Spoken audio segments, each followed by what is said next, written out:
I cannot believe that the majority of Americans want to finance the detention of innocent people. Hi, I'm Anthony Fisher with Reason TV, and I'm joined by Hina Shamsi, the director of the National Security Project with the American Civil Liberties Union, and one of the lawyers representing Mohamedou Slahi, the author of the Guantanamo Diary and a current inmate at Guantanamo Bay. Thanks so much for joining us, Hina. It's a pleasure to be with you. Can you tell us a little bit about Slahi and what his background was and how he ended up in U.S. custody? Absolutely. So Mohamedou is a 44-year-old Mauritanian citizen. He was born there, he won a scholarship to Germany and went and studied engineering in Germany. He'd returned to Mauritania in around 2000 and voluntarily turned himself in to questioning by the Mauritanian police, and that would be the last his family saw of him. Over the next 14 years, he was transferred to Jordan, where he was tortured and abused, transferred again by the United States to Bagram, where he was further tortured and abused, and then transferred to Guantanamo in August 2002, where he was subjected to a special interrogation program, that terrible euphemism we've come to now know as torture, authorized specifically by Donald Rumsfeld. He remains there still. Why was the United States looking for him after 9/11? The United States, remember at this period of time, the United States was picking up people around the world and capturing them, sending some to black sites, sending others to Guantanamo, and they picked him up based on a variety of suspicions which have all been shown to be false. So they alleged involvement in the Millennium Plot. That turned out not to be true. Alleged... The Millennium Plot, which was to attack the Los Angeles airport. That's right. Yeah. That's turned out not to be true. They alleged that he was a recruiter for Al-Qaeda. That's turned out not to be true. And I think it's important to point out that the only neutral person who has evaluated all the facts in a case is a federal judge who, in 2010, ordered Mohamedou released.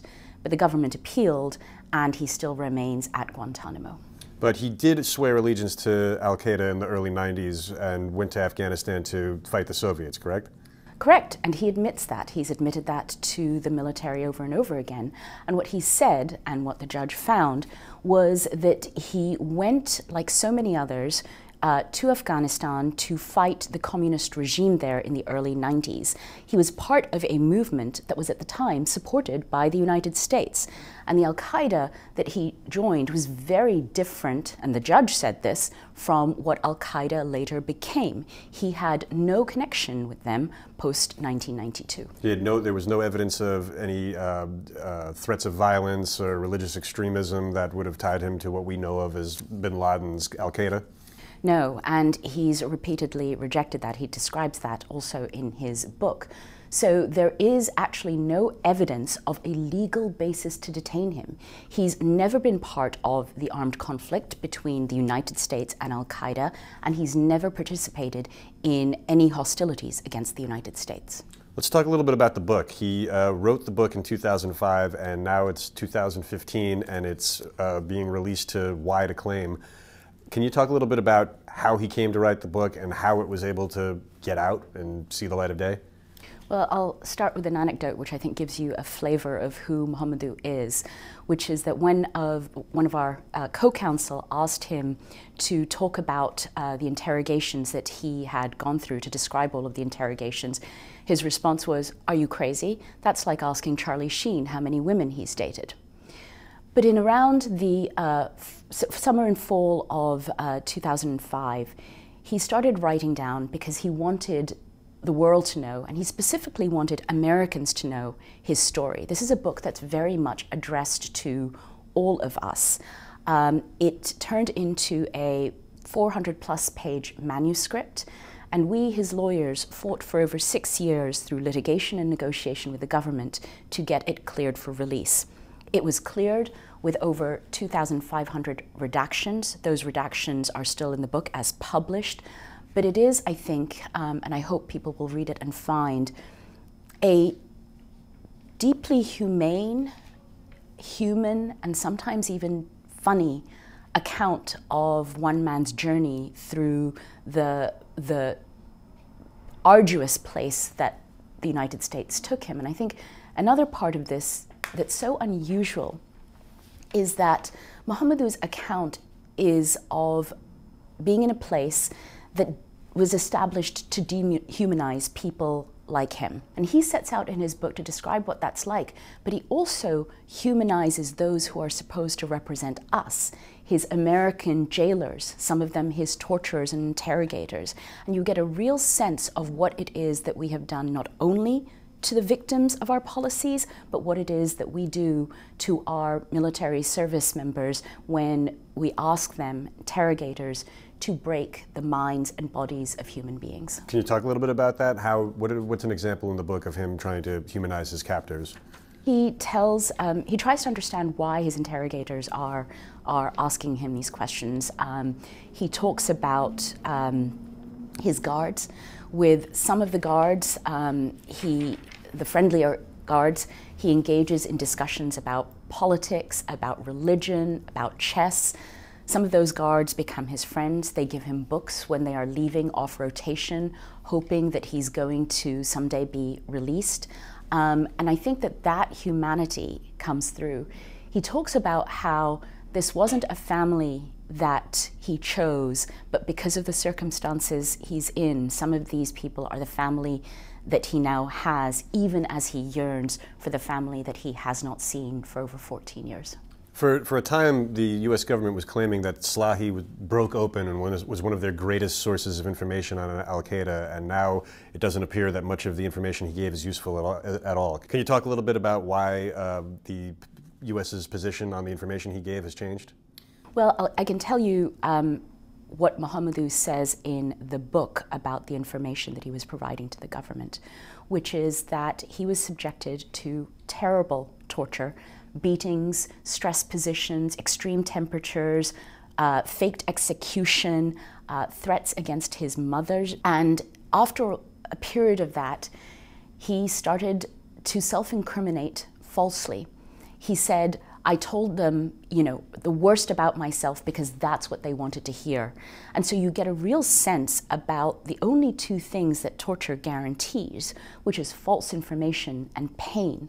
There's one part of the book that is particularly striking in that way. He says that he learned to forget the words, I don't know, because when he thought about those words, he grew nauseous. What stopped Slahi from petitioning for habeas corpus? Well, Mohamedou did petition for habeas corpus, and that's where we represented him in court, and that's where he's still waiting for his case to go forward. One key aspect of this is he, like so many of the other men at Guantanamo, is being held without charge or trial. And there are two military prosecutors, former military prosecutors, who refused to go forward on his case. One of them, Colonel Stuart Couch, found out about the torture and decided that as a man of religion, ethics, and morals, he could no longer continue on Mohamedou's case. The second is the former chief military prosecutor at Guantanamo, Colonel Morris Davis, who said that he tried to look for any crime with which to charge Mohamedou in the military commissions and couldn't find one. Can you talk a little bit about Slahi now? He's aware that the book has been published and that it's gotten a positive reception. What is his life like now, and what's next for him? Well, because of the government secrecy regime at Guantanamo, I can't describe to you what life is like for him. What I can tell you is that he's in a prison. He's in a terrible place. He was recently visited by one of my co-counsel who told him that his book had become a New York Times bestseller and was on the bestseller list for 3 weeks, about the close to 50,000 people who signed a petition by the ACLU for his release. And he was deeply, deeply moved. He is tired. He's been through a lot. He's never been charged with a crime. He wants to go home.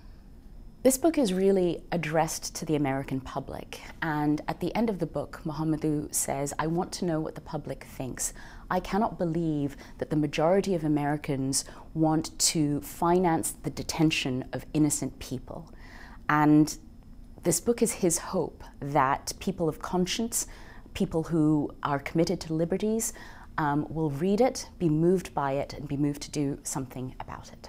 What do you say to people who think that indefinite detention without charges is in the national security interests? Indefinite detention without charge or trial is deeply un-American, goes against our laws and our values, but let's take on that argument, which is that there are a tiny, tiny fraction of people released from Guantanamo, all of them released by the Bush administration, who have been accused of being hostile to or engaging in acts against Americans. Guantanamo's very existence, right, is, according to the president, national security experts, military and intelligence, a national security threat to us. The fact that it exists hurts our national security. It also hurts our finances and economies.